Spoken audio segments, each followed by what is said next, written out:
Too hot for a fat boy, he growls. And Tucker does have that raspy voice. The exchange makes me feel like a resistance fighter exchanging code words. Assured of my credentials, Tucker gestures me into his hotel lobby. I can't believe my luck. Suddenly I'm not alone. I'm not hallucinating. Bilderberg is here. Where you find Jim Tucker, you know Bilderberg isn't far away.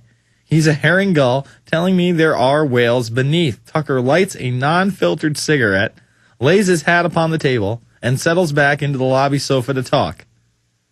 And apparently, Charlie Skelton will be filing regular updates from Athens until he is arrested by shadowy figures in dark glasses. So let's see what we get tomorrow. That'll be interesting. I mean, this was a total fluff hit piece on the entire movement. Let's see how much more he can really just rape us in our mouths. Thank you, Charlie Nonsense. Johnny Nonsense's cousin. I got a couple looks right there from the board ops. Apparently, I went a little too far. I know that the main story in the media right now is that Obama didn't release those photos he said he was going to of torture, and that Dick Cheney is out there saying, we're going to get struck. We're not that safe from terror. This administration's screwing us over. That is WWE politics. It's like a wrestling script. Okay? We read you the articles from 2004, 5 years ago, 5 years ago, when they revealed that they had children being raped on tape from Guantanamo Bay. I don't need any more pictures. I don't need to see the video. Okay? It happened. That is disgusting. That is vile. That is beyond what the majority of the populace thinks happened there. And probably continues to happen. So all this media hype surrounding photographs and Dick Cheney and the Obama administration is just that, hype. All right, let's go to Mark. Nope, he dropped. Let's go to Ryan in Kentucky. Ryan, you're on the line. Hey, how you doing, Jason? Good. Have you happened to read the news about how Obama's wanting to pick Janet Napolitano possibly as the Supreme Court justice? I've got the article in front of me. Hold on one second. She's one of 6 people that he is thrown on the list. I think Hillary Clinton is also on there. If people don't know by now, Janet Napolitano is the current head of, Homeland Security? She's DHS, right? Yes, Jason. So it's Obama has more than 6 people for the court. A source tells the Associated Press that President Barack Obama is California's Supreme Court Justice, Carlos Moreno, and more than 5 other people as nominees for the Supreme Court. Let's see, we got Jennifer Granholm, Janet Napolitano, some of this is cut off, by the way. It's actually, man, I can't get a print out right on these damn computers. I'm going nuts. But yes, Janet Napolitano is one of the 6 that he's openly talking about now. And wouldn't that be great if she was a Supreme Court justice, seeing as she really just wants to demonize every American citizen as an extremist or terrorist or both? Go ahead. I know when I read that on my lunch break, I was almost sickened knowing what those reports were, and she could be deciding what is constitutional and what's not. Yeah, no, and the Supreme, it's like the Supreme Court at this point doesn't even care about the Constitution, doesn't care about the Bill of Rights. I mean, we've got judges in Wisconsin saying it's okay for police officers to put a GPS tracking device on someone's car, track and trace them, and not have a warrant for it. It's insanity. I have one last thing. Tomorrow night on Rachel Maddow at 9 p.m., Ron Paul's son, is making a major announcement. Hopefully, it'll be an announcement that he will be running for U.S. Senate. Well, that'll be excellent. And if Rand Paul is going to be running for U.S. Senate, hopefully we can get him on the program and really discuss that, not only with him, but his campaign. Look at this. I'm sorry, I'm just getting a nice little tidbit article. We'll be going over that if it happens, and it probably is if he's going to make a major announcement on Maddow. Hopefully they're also going to be reaching out to the left, Let's see what happens, and let's see the attacks roll. Let's see Glenn Beck turn on us all, because I can see that happening. Thank you for the call. So, let's see. We went over this story, but I'm getting this story right here. Judge in sex case gets 3 years. A disgraceful federal judge was sentenced yesterday for nearly 3 years in prison for lying to investigators about sexually abusing 2 female employees. See, a lot of these people are scum. This isn't even as scummy as it gets.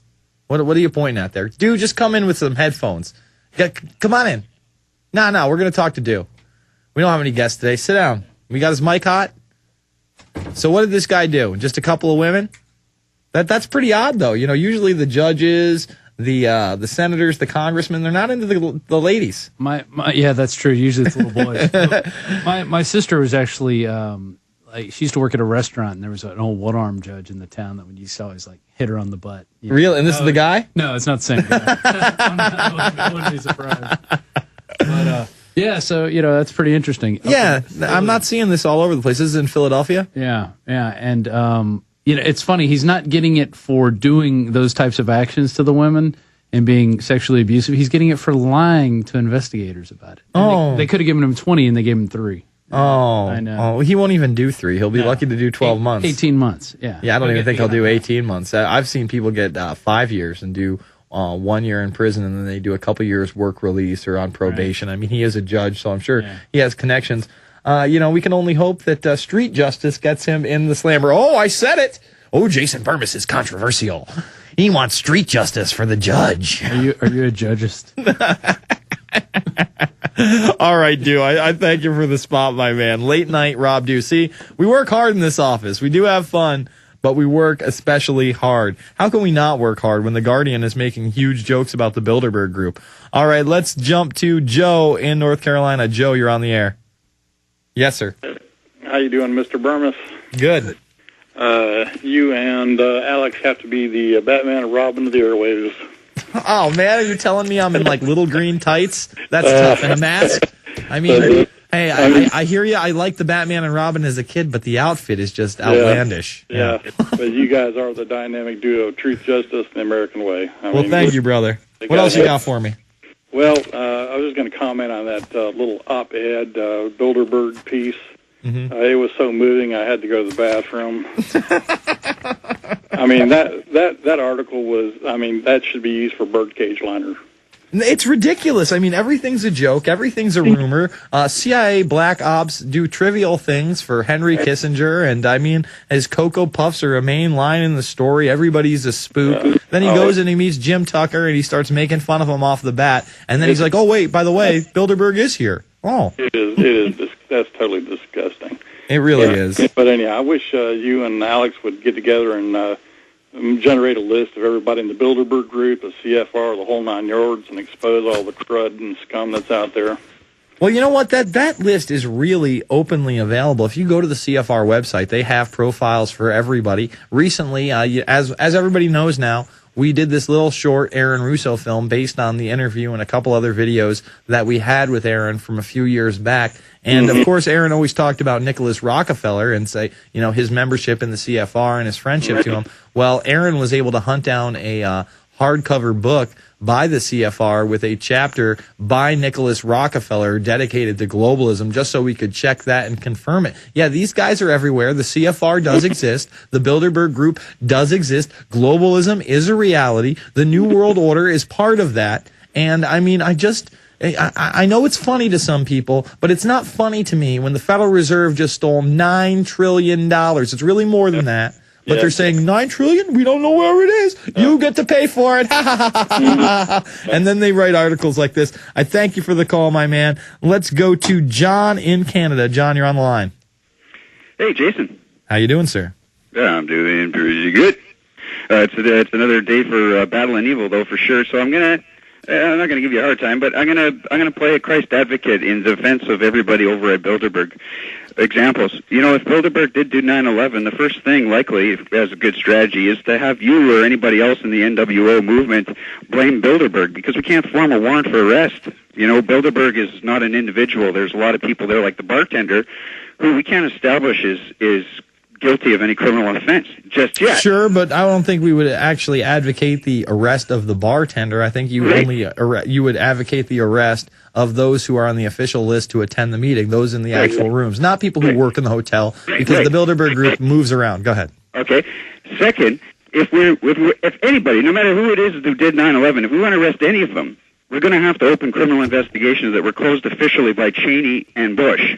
Well, that's why I think the first people that you need to indict for the criminal act is Dick Cheney. Dick Cheney can be indicted on his actually not his testimony, but the testimony of Norman Mineta before the 9/11 Commission that he was indeed in the president.